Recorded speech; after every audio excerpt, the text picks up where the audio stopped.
नमस्कार दोस्तों, जैसे कि आप लोगों को पता होगा कि हमने फर्स्ट टॉपिक को लेके आया है मुंडा शासन व्यवस्था, जो कि रेगुलर अधिकतर बच्चों का जो है ये हमेशा क्वेश्चन रहता है कि मुंडा शासन व्यवस्था आखिर है क्या। तो इस वीडियो में आज हम लोग विस्तार से समझेंगे और हमारे साथ जुड़े रहिएगा। और अगर यह वीडियो अच्छा लगेगा तो लाइक कीजिएगा और सब्सक्राइब कीजिएगा चैनल को, ताकि हमको मोटिवेट मिले।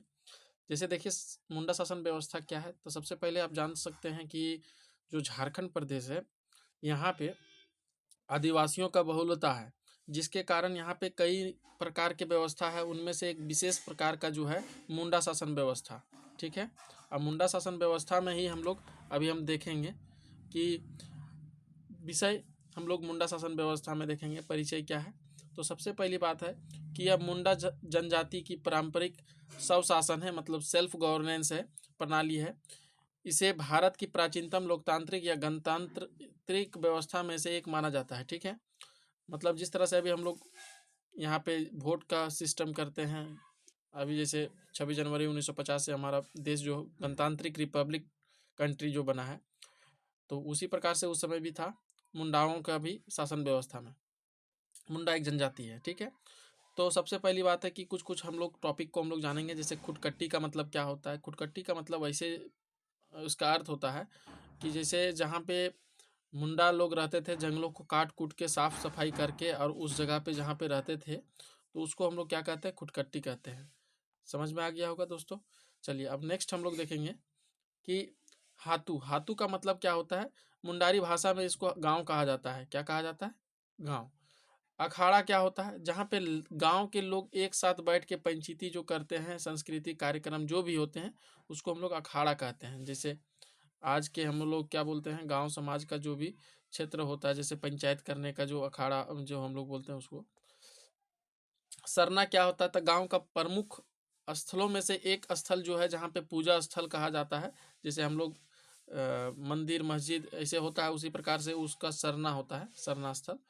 चलिए, शासनधीरी का मतलब क्या होता है? जहाँ पे लोग, जैसे हम लोग आज मृत्यु हो जाता है तो हम लोगों को एक मृत्यु स्थल रहता है जहाँ पे जलाया जाता है, शमशान घाट जिसको हम लोग बोलते हैं। उस समय सब जो बोला जाता था, शासनधीरी बोला जाता था। चलिए, अब यहाँ से हम लोग आप देख सकते हैं, सबसे पहली बात है कि हातू पंचायत या पढ़ा पंचायत जिसको हम लोग बोलते हैं, क्या है इसके बारे में हम लोग समझेंगे। तो सबसे पहले हातू मुंडा। हातू मुंडा, हातू का मतलब होता है गांव। सबसे पहले एक गांव में एक प्रमुख व्यक्ति होंगे जिसका नाम रहेगा मुंडा। बात समझ में आ गया था। उसके वह जो गांव को चलाएगा उसको हातू पंचायत बोलते हैं, सबसे निचला है। उसके बाद में है जो है पढ़ा पंचायत। इसमें 12 पंचायत को मिला करके पढ़ा पंचायत बनता था। इसका पढ़ा राजा हेड रहेगा। जिस तरह से यहाँ पे मुंडा, हाथू मुंडा हेड रहता है, उसी प्रकार से पढ़ा राजा यहाँ पे हेड रहेगा। ठीक है।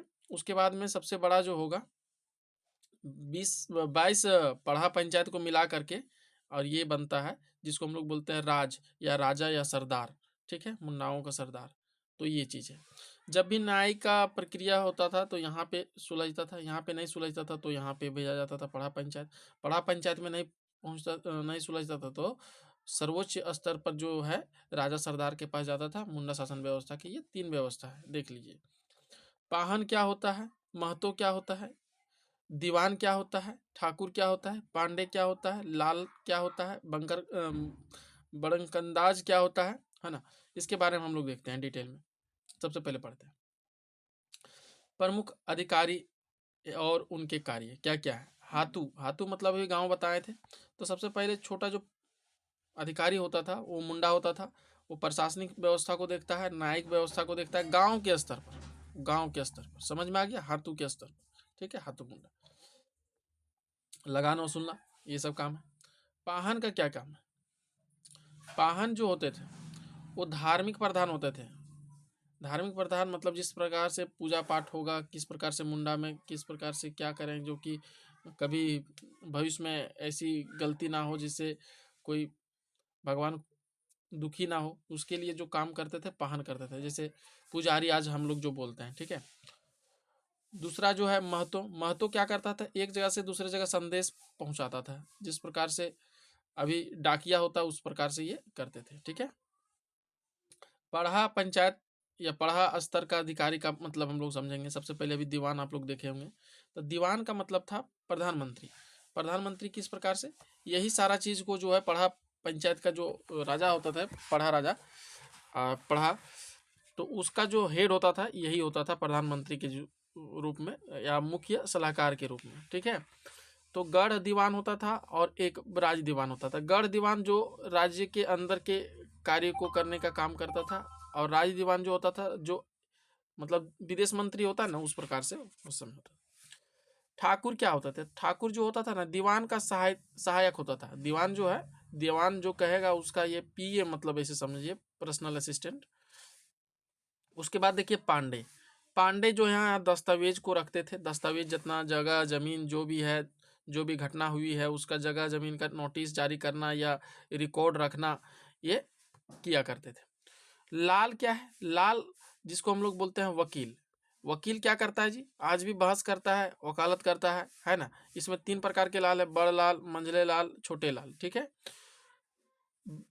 बड़कंदाज क्या है, तो ये सिपाही है। सिपाही मतलब भीड़ भाड़ को नियंत्रण करना, और लोगों को, जो लोग जैसे पंचायत हुआ है, पंचायत में नहीं जा रहा है तो उसको पकड़ के लाना, समझे कि नहीं।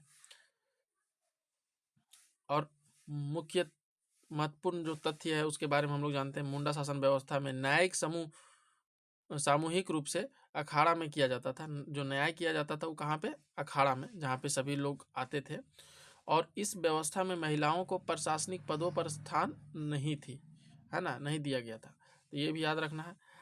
बिल्लाहा, बिल्लाहा या मुंडा समाज की सबसे कठोर सजा होती थी। क्या सजा होता था, जैसे एक गांव है, एक गांव में कोई कुकर्म कुछ काम किया है, जिसके कारण उसको इस गांव से निष्कासित कर दिया जाता था, बहिष्कार कर दिया जाता था।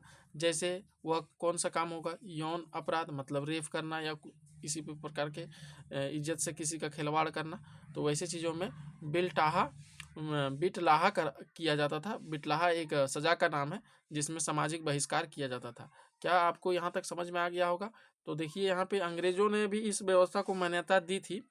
और जैसे जैसे कि अभी मुंडा मानकी सिस्टम को कोल्हान में लागू किया गया है, अभी भी है कोल्हान के क्षेत्रों में। तो ये अगर वीडियो आपको अच्छा लगा होगा, इसका एमसीक्यू भी हम करवा देंगे, तो आप लोग रिप्लाई में कमेंट बॉक्स में ज़रूर लिखिएगा, अपना राय ज़रूर दीजिएगा कि अगर ये टॉपिक आपको पूरा समझ में आया होगा, तो आप लोग ज़रूर चैनल को सब्सक्राइब कीजिएगा और लाइक कीजिएगा। ताकि लाइक कीजिएगा तो हमें मोटिवेट मिलेगा, हम अपने तरफ से और भी जो भी टॉपिक है उसको हम शॉर्ट फॉर्म में बनाने का कोशिश करेंगे। ठीक है, मिलते हैं नेक्स्ट वीडियो में, तब तक के लिए धन्यवाद, जय हिंद।